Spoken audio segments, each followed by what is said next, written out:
Hello students, welcome back in our online study.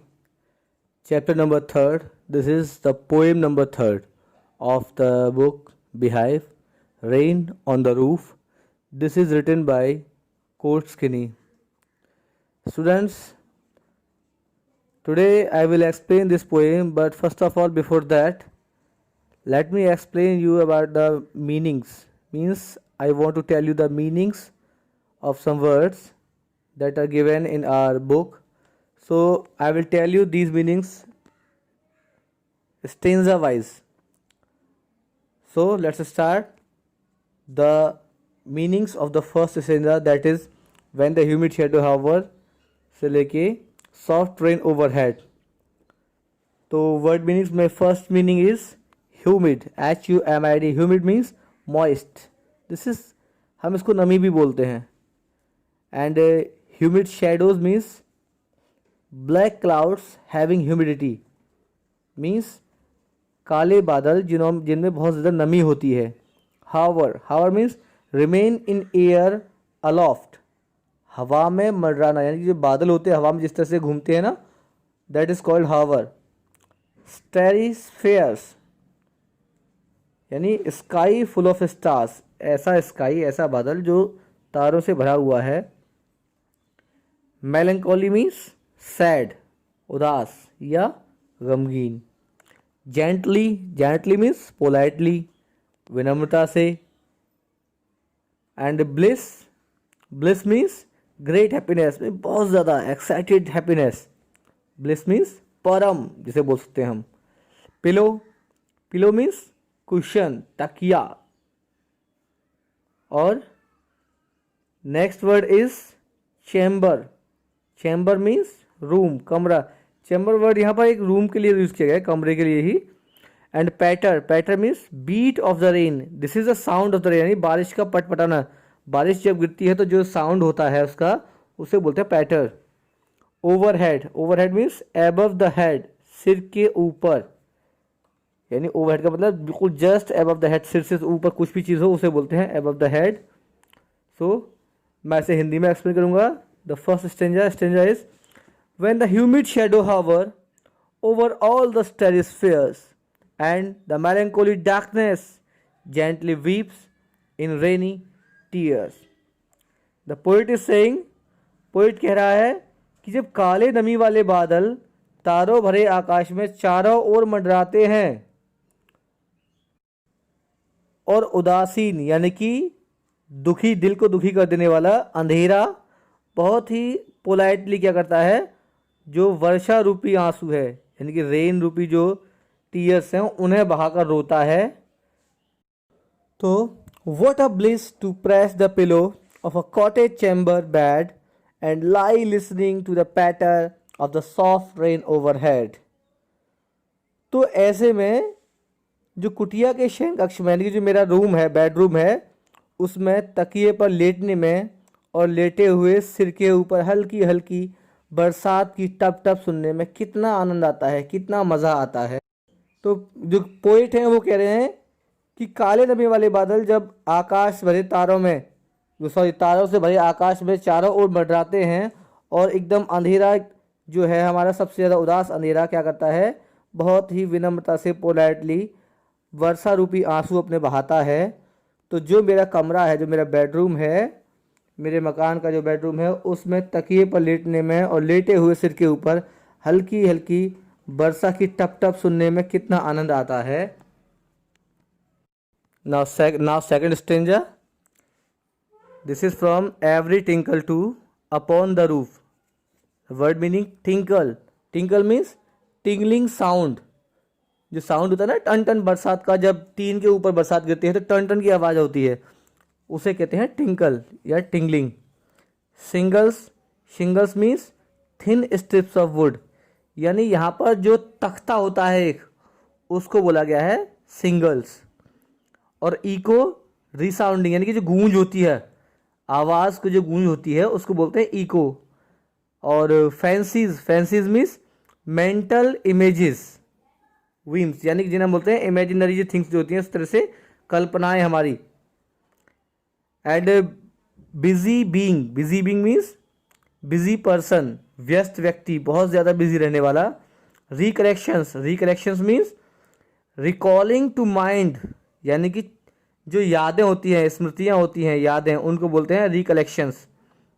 Woof means threads that cross the loom, यानी कि एक ताना बाना, यानी कि एक ऐसी चीज़ जो कि कहते हैं ना, हम सिंपली इसके लिए वर्ड यूज़ कर रहे हैं, जैसे स्वेटर बुना जाता है उसी तरीके से ताना बाना हम उसी के लिए बोलते हैं यहाँ। So let's start the explanation. Poem is every tinkle on the shingles has an echo in the heart and 1,000 dreamy fancies into busy being start and 1,000 recollections with their air threats into woof as I listen to the patter of the rain upon the roof। तो poet यहाँ कह रहे हैं कि जो छत के तख्ते हैं लकड़ी वाले, उन पर हर वक्त टन टन जो दिल में गूंजती है। ये टन टन किसकी है? बरसात की आवाज़ की जो टन टन है वो हर वक्त दिल में गूंजती रहती है। और हज़ारों सपने ड्रीम्स क्या करते हैं? उन सपनों की कल्पनाएं एक व्यस्त व्यक्ति के मन में उभरती हैं। यानी एक व्यक्ति जो कितना भी व्यस्त हो उसके मन में हज़ारों कल्पनाएं उभरती हैं वो ऐसी, और हज़ारों यादें हथकरघे से, यानी कि जैसे हथकरघा बोलता है, एक मशीन होती है हाथ से बुनाई करने वाली, तो अपनी हवाई ताने वाने बुनती है जब मैं छत पर वर्षा की टप टप सुनता हूँ। यानी यहाँ कवि सिंपल कह रहे हैं, पोइट कह रहे हैं कि जो बरसात की आवाज़ है टन टन जब छत के तख्तों पर गिरती है, तो उसको सुन करके ही मैं अपने मन के अंदर ही, क्योंकि मैं एक जैसे व्यस्त व्यक्ति हूँ उस समय, तो मेरे मन के अंदर भी हज़ारों कल्पनाएं उभरती हैं और हज़ारों यादें अपने आप ही अपना ताना बाना बुनती हैं, और मैं इन सब चीज़ों को जब सुनता हूँ। Now stanza number 3, word meanings. Aegon means past time जो कि बीत चुका है। रिगार्ड मीन्स लुक्ड एट, किसी चीज़ को ध्यान से देखना, निहारना। डार्लिंग मीन्स स्वीट, बहुत ही प्यारा, बहुत ही अच्छा लगने वाला। फॉन्ड मीन्स लविंग, यानी प्यार भरी बिल्कुल। एर मीन्स बिफोर, इससे पहले। List means listen, list word जो यहाँ पर लिसन के लिए यूज किया गया है। Refrain means repeated part of a song, यानी किसी भी गीत का दोहराया हुआ जो पार्ट होता है। किसी गाने को जब गाते हैं तो जो लाइनें बार बार दोहराई जाती हैं उसे बोलते हैं रिफ्रेन। वर्षा का यहाँ पर जो बात बोला गया है, ये वर्षा का बार बार जो टपकना हो रहा है उसके लिए रिफ्रेन वर्ड यूज किया गया है। तो अब एक्सप्लेनेशन करते हैं इसका। Now in memory comes my mother as she used in years agone to regard the darling dreamers and she left them till the dawn. Oh, I feel her fond look on me as I list to this refrain which is played upon the shingles by the patter of the rain। तो अब इसमें जो poet है वो कह रहे हैं, लेटे लेटे वो अपनी माँ को याद करते हैं और फिर कह रहे हैं उन्हीं के बारे में। अब मुझे अपनी माँ की याद आती है कि जैसे कि वह अतीत में अपने सोते हुए प्यारे बच्चों को सवेरे तक अकेला छोड़कर जाने से पहले देखा करती थी। तो यहाँ पर बोला गया, जैसे जो पोइट हैं, पोइट इस बात को कह रहे हैं कि जैसे उनकी माँ बचपन में जब वो छोटे थे तो उनकी माँ उन्हें रात में सोते हुए छोड़ के चली जाती थी, चाहे कोई काम हो, और सुबह उन्हें देखा करती थी कि वो किस तरह से वो सो रहे हैं। अब यहाँ आप ये भी कह सकते हैं कि वो उन्हें उनके कमरे में सोते हुए छोड़ के चली जाती थी और अपने कमरे में। और अब ये पोइट करेंगे, जब मैं लकड़ी के तख्ते पर छत पर जो बारिश है उसकी जो टप टप सुन रहा हूँ, तो उस टप टप को देख करके मुझे ऐसा लग रहा है कि जैसे मेरी प्यारी माँ मुझे प्यार से निहार रही हैं। बेशक वो मुझे छोड़ के जा चुकी हैं अब, लेकिन अब मुझे ऐसा लगता है कि वो मुझे प्यार से निहार रही हैं। ये आपकी पोएम है rain on the roof. Actually poet यहाँ पर क्या कर रहा है इस पोएम में, वो केवल जो रेयर हैप्पीनेस है उसके बारे में बता रहा है कि किस तरह से एक बिस्तर पर लेटे हुए आदमी रूम में अपने में अपनी झोपड़ी में जब बरसात की आवाज़ को सुनता है तो क्या क्या चीज़ें इमेजिन करता है, क्या क्या चीज़ें सोचता है, और उस टाइम उसके दिमाग में कैसे कैसे सपने आते हैं, कैसी कैसी हज़ारों यादें हैं, मेमोरीज़ हैं, वो क्या करती हैं, बहती हैं, उसके दिमाग में घूमती हैं। और दे वीव यानी कि जो इसकी मेमोरीज़ हैं वो क्या करती हैं, वो तरह तरह की ताना बाना पिक्चर्स बुनती हैं पोइट के दिल में।